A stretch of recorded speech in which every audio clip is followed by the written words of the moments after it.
वारीचा घेतला पावलांनी आम्हा वाळवंटी तुझी सावली गळा भेट घेण्या बिनेची निघाली तुझ्या नाम घोषात इंद्रायणी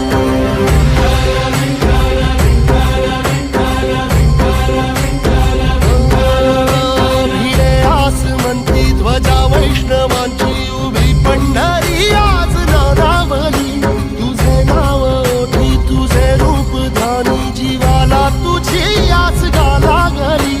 जरी बाप साऱ्या जगाचा परी तू आम्हा